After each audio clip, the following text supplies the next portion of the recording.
Haleluya, puji Tuhan. Shalom saudara-saudaraku yang saya kasihi di dalam Kristus. Dimanapun dan apapun kondisi kita saat ini, saya yakin kita semua selalu sehat. Kita semua bersyukur atas anugerah keselamatan yang Tuhan telah kerjakan dalam kehidupan kita sampai saat ini. Dan pada kesempatan ini kita akan merenungkan firman Tuhan yang terdapat di dalam Matius pasal 11 ayatnya yang 25 sampai dengan ayatnya yang ke-30. Saya berharap firman Tuhan ini dapat memberikan kita wawasan, dapat memberikan kita berkat yang luar biasa, sehingga kemenangan demi kemenangan itu terus menjadi bagian kita. Dan sebelum kita merenungkan firman Tuhan ini, kita akan berdoa bersama-sama agar Tuhan memberikan kita kekuatan, agar kita fokus dan di dalamnya kita mendapatkan berkat rohani. Kita berdoa. Haleluya, haleluya, haleluya. Segala syukur, hormat, kemuliaan bagimu Allah kami yang kami tinggikan, yang kami kenal di dalam Yesus Kristus Tuhan dan Juru Selamat kami yang hidup.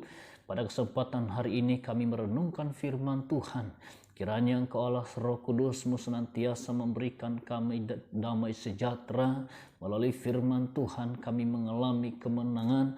Melalui firman Tuhan kami dijamah. Sehingga firman Tuhan ini dapat bertumbuh, dapat membuahkan hasil di dalam kehidupan kami. Bapa di surga, biarlah Roh Kudus-Mu hadir dalam kehidupan kami, memberikan kami pengertian agar kami dapat memahami firman Tuhan ini oleh karena kuasa Roh-Mu yang hidup, sehingga kami senantiasa menjadi anak-anak Tuhan yang berkualitas, yang terus mengandalkan Tuhan.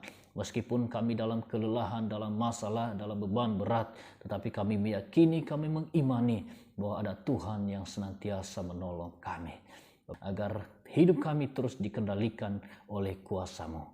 Haleluya, haleluya, amin. Ya, shalom saudaraku, pada kesempatan hari ini kita akan merenungkan firman Tuhan sekali lagi di dalam Matius pasal 11 ayatnya yang ke-25 sampai dengan ayatnya yang ke-30. Ya, dengan judul perikop ajakan juru selamat. Kita hanya membaca ayatnya yang ke-28, berkata demikian. Marilah kepadaku semua yang letih lesu dan berbeban berat, aku akan memberi kelegaan kepadamu.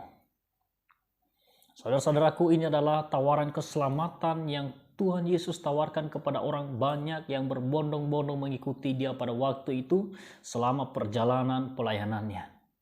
Orang banyak datang kepada Yesus untuk menyaksikan mukjizat, untuk merasakan mukjizat, untuk merasakan kebaikan-kebaikan Tuhan dalam kehidupan mereka.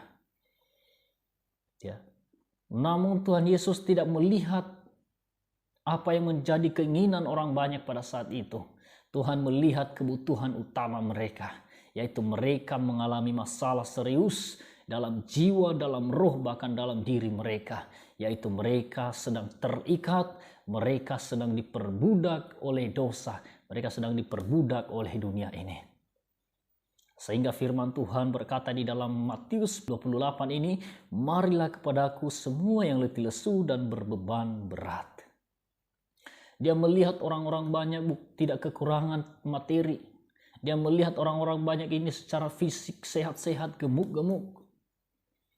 Tetapi dia melihat ada kekosongan rohani di dalam kehidupan mereka. Dia melihat ada kejanggalan iman di dalam kehidupan mereka. Sehingga Tuhan Yesus menawarkan juru selamat. Ya, Dia mengatakan semua yang berbeban berat, semua yang punya masalah, datanglah kepadaku, aku akan memberikan sukacita, aku akan memberikan kelegaan kepadamu, hanya dengan satu syarat, yaitu marilah kepadaku. Marilah dalam pengertian datanglah kepadaku, maka aku akan memberikan kemenangan dalam kehidupanmu. Haleluya. Saya yakin kita sudah mengenal juru selamat kita secara benar. Kita sudah sering merenungkan firman Tuhan. Kita sudah sering diberikan solusi di dalam masalah kita. Baik itu kita mendengarkan di gereja, mendengarkan di siaran, baik itu di YouTube, bahkan di media sosial lainnya. Tetapi pada kesempatan hari ini, saya mengingatkan kita kembali bahwa apapun masalah kehidupan kita, kita harus menyerahkan kepada Tuhan. Yaitu sebab tema kita pada kesempatan hari ini yaitu menang atas masalah. Ya, win over troubles. Ya, menang atas masalah. Itu bagaimana cara kita supaya menang atas masalah. Supaya ketika ada masalah bukan justru kita jatuh, tetapi justru kita menaik. Next level.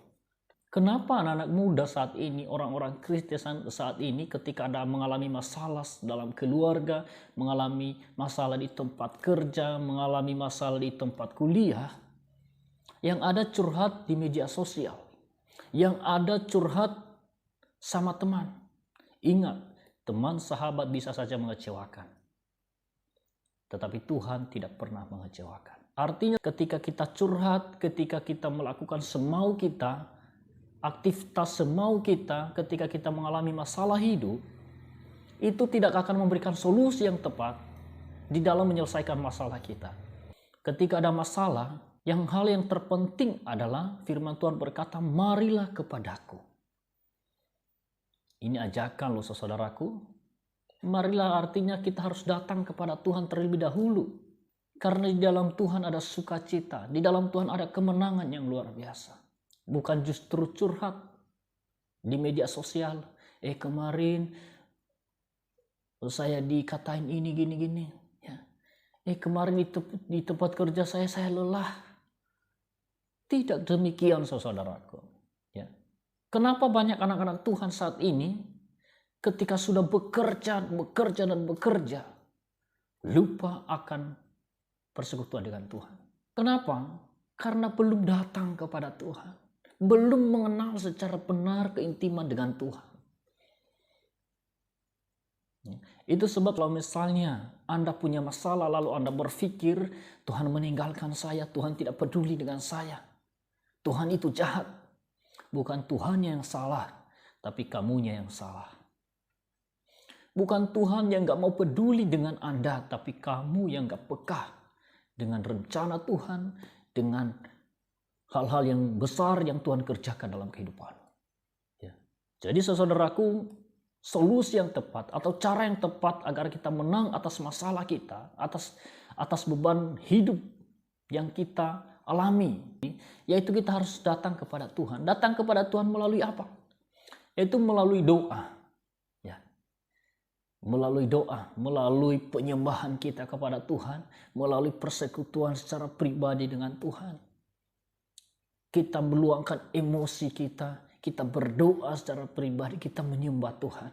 Kita katakan, Tuhan Yesus, Engkau adalah guru besar, Engkau adalah tabib yang luar biasa, Engkau memberikan solusi di dalam masalah kehidupan saya saat ini. Karena apa yang kita ucapkan, apa yang kita yakini itu adalah iman kita, dan itu akan terjadi di dalam kehidupan kita. Kalau saat ini engkau beriman kepada Tuhan, kalau saat ini engkau yakin Tuhan akan memberkatimu, Tuhan akan memberikan keberhasilan dalam kuliahmu, di tempat kamu bekerja, maka itu yang terjadi di dalam kehidupanmu dan kehidupan saya. Contohnya di dalam 1 Samuel pasal 23. Ketika seorang Daud mengalami masalah serius, di mana orang Filistin melawan kota Kehila pada saat itu. Lalu orang-orang Daud mengatakan kepada Daud, orang Filistin mau menghajar, mau mengalahkan orang kota Kehila. Seorang Daud yang gagah perkasa, yang sudah banyak memenangkan peperangan, dia tidak langsung datang berperang melawan orang Filistin. Yang dia lakukan, dia datang, dia bersekutu dengan Tuhan dan dia bertanya, Tuhan, apakah aku pergi mengalahkan orang Filistin? Ketika dia bertanya dan mengalami tantangan di kalangannya sendiri, lalu dia kembali kepada Tuhan. Lalu akhirnya dia pergi mengalahkan orang Filistin, dan yang terjadi di mereka mengalahkan orang Filistin. Bangsa yang besar, bangsa yang kuat, bangsa yang sudah diajari dalam peperangan. Tetapi karena di dalam Yesus ada kemenangan, dan itu terjadi dalam kehidupan mereka. Beban hidup, masalah hidup saat ini tidak seberat beban yang Daud alami. Tidak seberat beban yang Ayub alami dalam perjalanan imannya. Di mana orang-orang Ayub meninggalkan dia, keluarganya meninggalkan dia. Hartanya terkuras habis. Dia mengalami penyakit serius. Tetapi karena dia punya iman, dia datang kepada Tuhan, akhirnya hartanya berlimpah, orang-orangnya kembali, dan orang-orang memuji-muji dia. Dan sampai saat ini dia menjadi figur di dalam Alkitab. Hanya cuma satu, saudaraku, dia datang kepada Tuhan melalui doa, melalui persekutuan, melalui penyembahan. Bahkan masih ada lagi contoh, saudaraku, Abraham. Abraham yang sudah lanjut usianya, dia belum dikaruniai anak oleh Tuhan. Tetapi ketika dia datang kepada Tuhan, dia sujud di hadapan Tuhan, maka Tuhan memberikan anak. Ya, bagi Tuhan tidak ada yang mustahil. Manusia bisa berkata mustahil, tetapi ketika kita datang menghadap Tuhan, Tuhan akan mengerjakan hal-hal yang lebih besar dalam kehidupan kita. Tuhan akan mengerjakan hal-hal yang lebih mulia dalam kehidupan kita. Hanya dengan satu, yaitu kita harus datang kepada Tuhan dengan doa, dengan iman, dan dengan hati yang sungguh-sungguh. Di dalam ayatnya ke-28 berkata demikian, marilah datang kepadaku. Ketika kita datang kepada Tuhan melalui doa, melalui persekutuan, melalui penyembahan, maka Tuhan akan memberikan sukacita. Tuhan akan memberikan kita kekayaan rohani. Tuhan akan memberikan kita kemenangan di dalam kehidupan kita. Ingat, orang yang mengikut Tuhan, orang yang mengiring Tuhan dengan sungguh-sungguh, Tuhan tidak pernah menjadikan ekor, tetapi Tuhan menjadikan dia kepala. Artinya, saudaraku, Tuhan tidak pernah mempermalukan orang-orang yang sungguh-sungguh mencari Tuhan. Tetapi ketika kita sungguh-sungguh mencari materi di dunia ini, lalu kita melupakan Tuhan, kita melupakan persekutuan dengan Tuhan, mungkin saat ini kita berlimpah, tetapi nanti Tuhan akan menunjukkan bahwa Ia berlaku adil bagi anak-anaknya. Orang-orang Israel, ketika Tuhan memberkati mereka, ketika Tuhan mencukupkan segala kebutuhan mereka, yang terjadi apa? Mereka justru menjauh dari Tuhan. Mereka justru mengabaikan hal persekutuan dengan Tuhan. Apa yang terjadi? Mereka diperbudak oleh bangsa Mesir, mereka dibuang dan mereka menjadi budak selama beratus-ratus tahun. Jangan pernah mengepelekan hal-hal kecil. Jangan pernah berpikir nanti dan nanti. Bangun hubungan yang benar dengan Tuhan. Kalau Anda ingin sukses dalam kuliahmu, kalau Anda ingin sukses di tempat kamu bekerja, maka utamakan Tuhan. Nomor satukan Tuhan dalam kehidupanmu, nomor satukan Tuhan dalam rencanamu, maka Tuhan akan merencanakan hal yang lebih besar yang tidak diduga-duga oleh dunia ini. Tetapi bagi Tuhan tidak ada yang mustahil. Apapun masalahmu, apapun beban hidupmu, jangan pernah merasa sendiri. Tapi renungkanlah, apakah kamu sudah datang kepada Tuhan? Apakah kamu sudah menyerahkannya sepenuhnya kepada Tuhan? Atau Anda sedang mengandalkan kekuatanmu? Haleluya. Saudara-saudaraku, lalu apa dampaknya? Kalau kita mengandalkan Tuhan, kalau kita datang kepada Tuhan, seperti yang sudah saya jelaskan tadi di dalam pasal ayatnya yang ke-28 ini, dia berkata, semua yang letih lesu dan berbeban berat. Siapa yang letih lesu? Yang letih lesu adalah orang mereka yang menjauh dari Tuhan. Yang letih lesu adalah mereka yang tidak membangun persekutuan dengan Tuhan. Yang letih lesu adalah mereka yang mengabaikan persekutuan dengan Tuhan. Mereka yang letih lesu, mereka yang mengalami kekosongan rohani.